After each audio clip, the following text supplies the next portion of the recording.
A última linha do capítulo que dê vontade da pessoa ler o próximo capítulo. Eu guardei isso. Lembra disso? Acho que você não deve se lembrar que você fez isso. Me lembro, porque esse é um dos segredos do livro.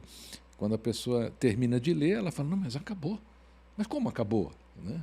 É o entre aspas, né? É o quero mais. E você é um grande autor, né? E você é um grande escritor, humor, né? você faz humor com uma genialidade impressionante.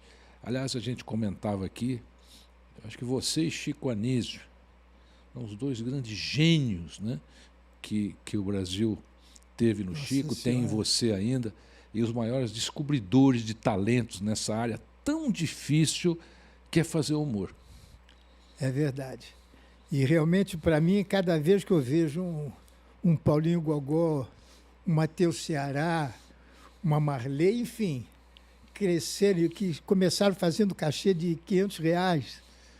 E humor hoje inteligente, né? Esse é o difícil, né? Humor inteligente. Eu sinto assim, uma vaidade quando eu vejo o Matheus ir para os Estados Unidos, como eu vou para o sítio de Sorocaba, me dá uma alegria, porque, poxa, ele ganhou um prêmio, né, no programa do Faustão, deram um contrato e nunca usaram.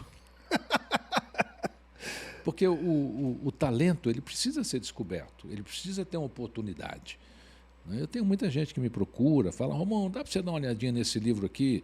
O que você acha? E no meio de muitos livros, né, tem um livro lá que eu acho que vai ser sensacional. Eu falo, vem cá, teu negócio é bom. Você precisa de uma oportunidade, vamos trabalhar essa oportunidade. E o livro acaba sendo sucesso. Né? Então, essa oportunidade que você dá também é fascinante hoje. E eu acho que não tem nenhuma outra emissora de televisão. É verdade. Eu me sinto muito orgulhoso, fico muito feliz. E por falar em livro, eu ia te falar antes, mas preferi falar agora. Eu queria, antes do Covid, eu tive uma ideia de viajar pelo Brasil, indo fazer palestras, e eu ia te procurar. Porque qual era a minha ideia, César? Como eu fico muito em São Paulo, eixo Rio-São Paulo, é difícil as pessoas me encontrarem em outros lugares. Então eu ia para Manaus, ia dar uma palestra em Manaus, ia a Porto Alegre, ia para Mato Grosso, contar a minha vida. Eu ia contar a minha experiência de vida, que são 68 anos de carreira, poucas pessoas. É uma vida.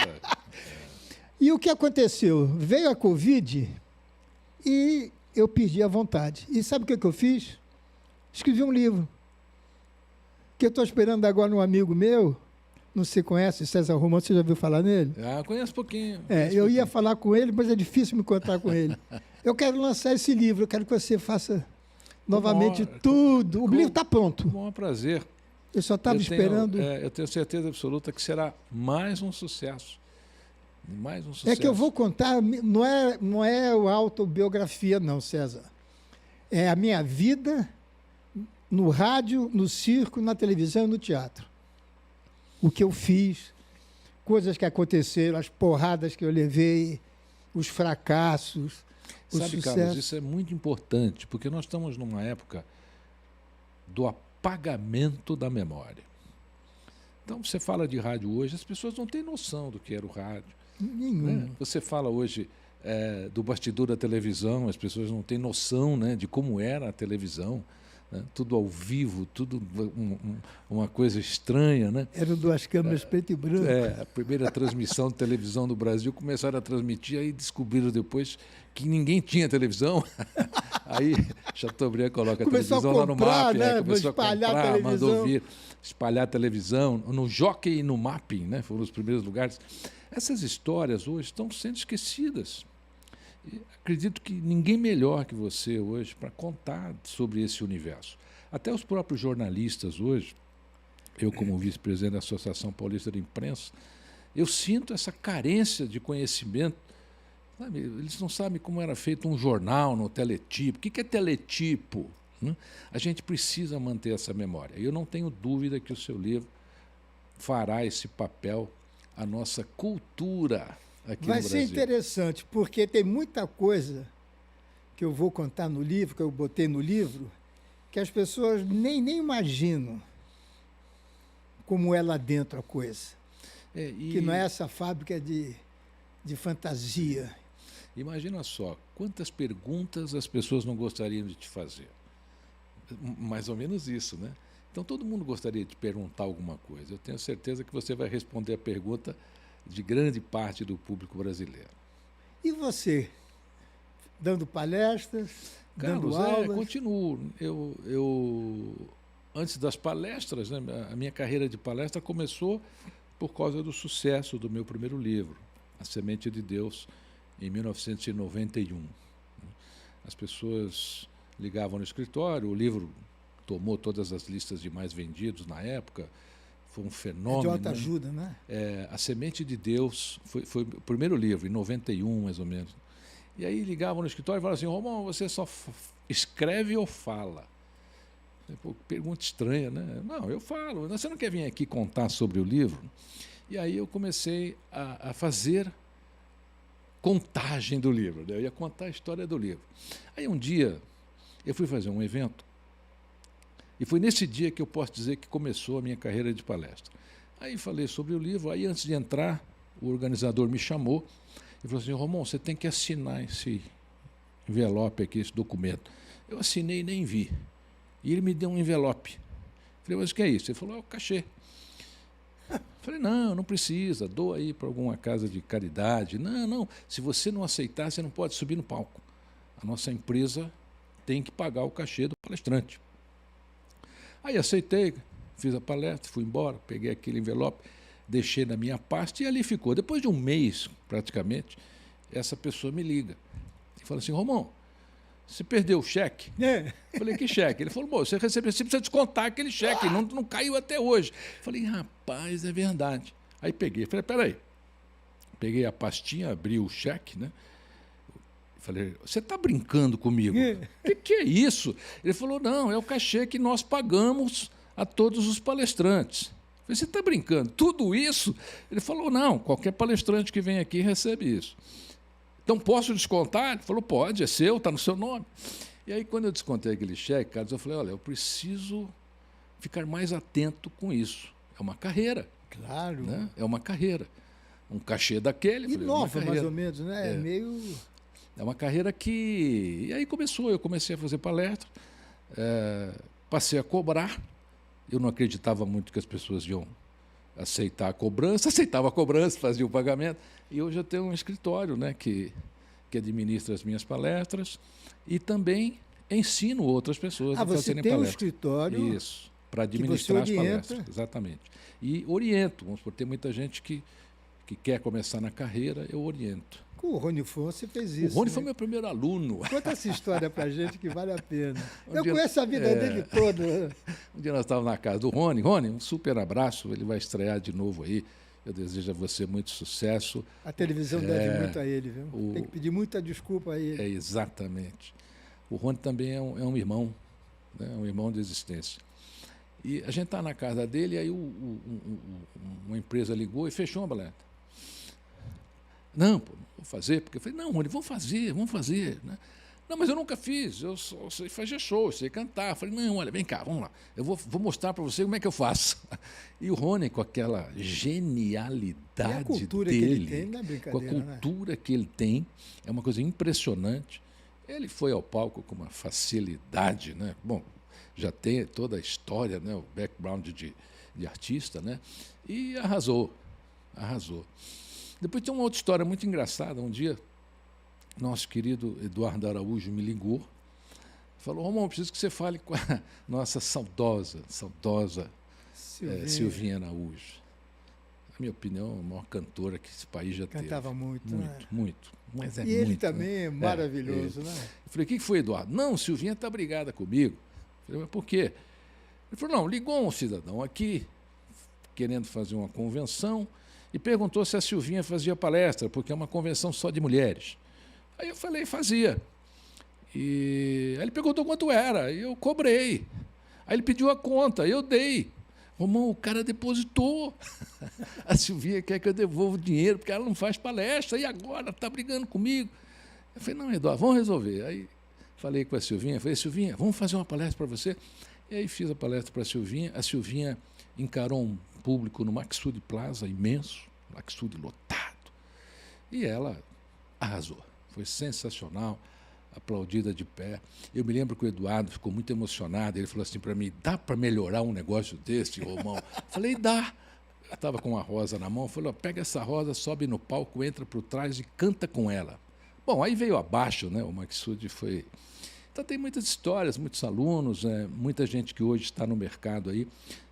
Por quê, Carlos? Porque eu acredito que quem tem uma história boa tem que contar. As pessoas gostam de ver história, né? E ajuda muita gente.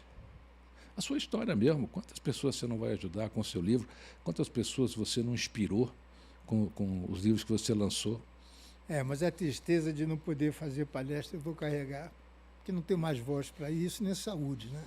Não sei por quê. A Covid, né? Olha só, você está sentado comigo aqui.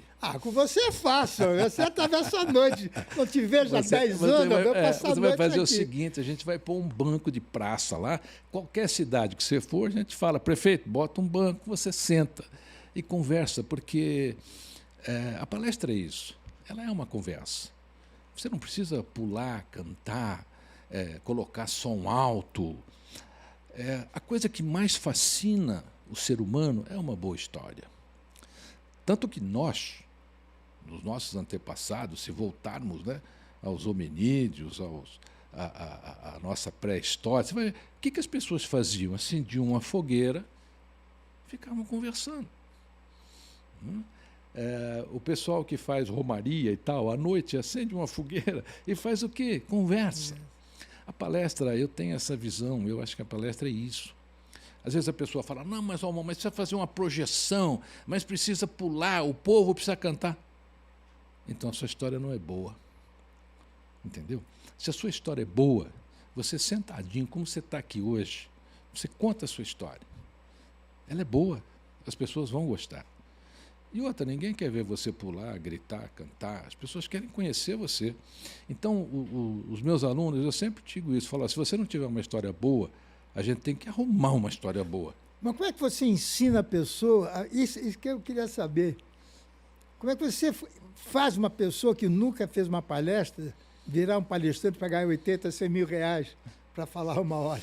Então, se ela... Primeiro é o seguinte, eu tenho um cabide na porta da minha sala, ele tem uma plaquinha. Aí, quando a pessoa vai entrar, eu peço para ela ler. A plaquinha é assim, pendura seu ego aqui e pega na saída. Esse é o primeiro ponto. Olha aí. Né? Porque o ego é uma coisa dramática. Pendura seu ego aqui e pega na saída. A pessoa fala, poxa, Romão, então deixa aqui. Se você entrar com ele, acabou a aula, né? Não tem segmento no treinamento. O segundo ponto é assim, qual é a tua história? O que você quer passar? Eu quero ganhar dinheiro. Puxa, desculpa, não vai dar certo. Porque essa coisa comercial não funciona assim. Você não pode inventar algo. Você tem que ter algo para mostrar. Então, você pode ser um médico que vai contar as histórias das vidas que você salvou. Você pode ser um cantor que vai contar a história das músicas. Nós temos o nosso querido amigo Moacir Franco, por exemplo, a história dele com o João Mineiro e Marciano, que Deus os tenha, né? É fantástica, uma história daquela, não precisa contar nenhuma outra. Uma vida do Moacir. Uma vida do Moacir. O Moacir, desculpe interromper, ele é o maior injustiçado que existe na televisão brasileira, porque ele é um gênio. Eu considero o artista mais completo do Brasil. Sem dúvida. Ele, se fosse americano, ele tinha estourado no mundo inteiro, porque ele escreve como ninguém, ele é engraçado, ele é um grande ator, tem uma voz maravilhosa. E tem uns toques, né, na questão de humor dele, que é inteligentíssimo. O Moacir é uma pessoa fantástica. Então, quando você tem essa vida, a vida te deu uma história. A vida te deu uma história, opa, então essa é a história. Ele dá que palestra? Você vai. O Moacir, ele... Que o show dele é uma palestra. Não, o show dele é uma palestra. Né? O Moacir, ele conta, né? Que você que não viu o show do Moacir, eu quero recomendar que assista. Onde o Moacir estiver, vá. Você vai ficar muito impressionado. Porque a vida dele é uma história. Se ele contar todas as histórias da vida dele durante um show, ele faz uma palestra espetacular, né? E tantas outras, né? O Moacir, ele precisaria aí de uma outra vida só para contar as histórias dele. Você sabe que uma das coisas, já que você está falando dele, meu pai tinha morrido, minha mãe também, e eu estava tinha 40 anos de idade, estava desesperado e tal. E um dia o Moacir apareceu lá em casa, dizia assim, olha, eu vou te levar para a Globo, que eu vou fazer um programa na Globo, eu quero que você escreva o programa. Ah, tá bom, pô, fiquei feliz da vida. Aí a Globo mandou uma passagem para mim, eu fui ao Rio de Janeiro, cheguei no aeroporto, peguei um táxi, Jardim Botânico. Quando chegou ali na Lopes Quinta, que é onde era a antiga Globo, tinha uns carros de bombeiro, estava interditada a rua. Eu falei para o motorista, puxa, estão fazendo uma externa. Ele disse, não, senhor Carlos, a Globo está pegando fogo. Falei, o quê? Está pegando fogo. Falei, volta para Santos Dumont. E eu deixei de ir para a Globo por causa do incêndio da Globo, porque eu não tinha coragem de chegar lá, Boni, não, entendeu? Não tinha como. Anos depois é que eu voltei com o Renato. Mas isso eu devo a... E quando meu pai ficou doente, a primeira pessoa que se preocupou com a alimentação do meu pai foi o Moacir, que tinha um arroz lá que ele... Você sabe que eu amo o Moacir. Ele, uma vez, essa história é uma das que mais me marcou na minha relação com ele. E tem uma que marcou também, está no teu livro, inclusive, essa. Eu não vou contar, porque de repente você vai se emocionar demais aqui, entendeu? E eu não quero ser responsável aqui por uma super emoção sua, né? Mas o Moacir, ele falou, Romão, uma vez eu estava no auge, né? E aí todo mundo me procurava, e eu tinha uma pessoa que sempre me procurava, e aí eu saí daquela emissora, que era a Globo na época. E aí um dia, essa pessoa que dizia, não, me procura, o cara, quero falar, olha, Moacir. Aí eu liguei para ela. E aí atendeu a telefonista, falou, olha, eu queria falar com fulano.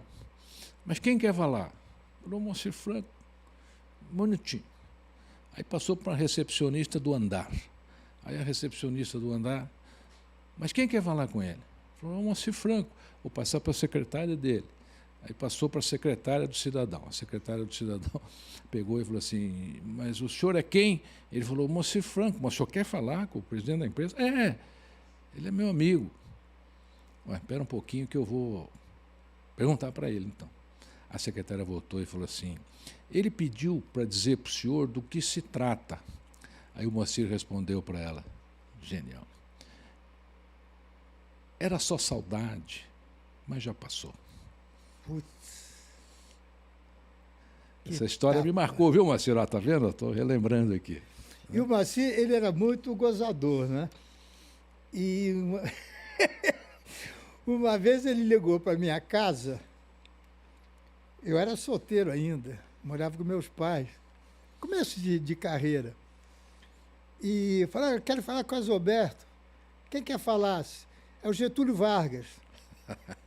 Aí a cozinheira falou assim, cara, Getúlio Vargas quer falar com o senhor. Eu já sabia que era trote. É do Moacir. Ô, Roberto, olha isso assim, eu te ligo mais tarde, isso está legal. Mas 2 horas depois tocou o telefone, ela atendeu, quero falar com a Zoé, quem é? Ele falou, é o Marechal Teixeira Lott. Aí ela chegou, seu Carlos, seu Marechal, estou dizendo que é o Marechal Teixeira Lott, mas é trote, porque a voz é do Getúlio Vargas. Ele era um gozador. Sem sombra de dúvida. Eu sinto muita o artista saudade mais completo aí que nós temos hoje. E inventou um tipo de humor também, né? Porque ninguém faz ele é até criativo, hoje. Né? Como é que você imita hoje, Carlos, um Moacir Franco? Como é que você imita hoje um Ronald Golias? Não dá, eles são incomparáveis, né? São únicos. E aí, nessa história com os alunos, até hoje, né? Eu tenho alunos muito legais. Tem gente que nunca subiu num palco hoje, mas com uma história boa, a pessoa tem o que falar, né? E às vezes a pessoa não tem. Eu falo, olha, então nós temos que encontrar uma boa história para você. Você tem que viver uma boa história. Você tem que fazer alguma coisa que lhe renda uma boa história. Senão você tem que dar aula, é diferente. Aí você vira um professor. É cansativo, né? É cansativo. É cansativo. Mas as boas histórias hoje ainda emocionam o ser humano.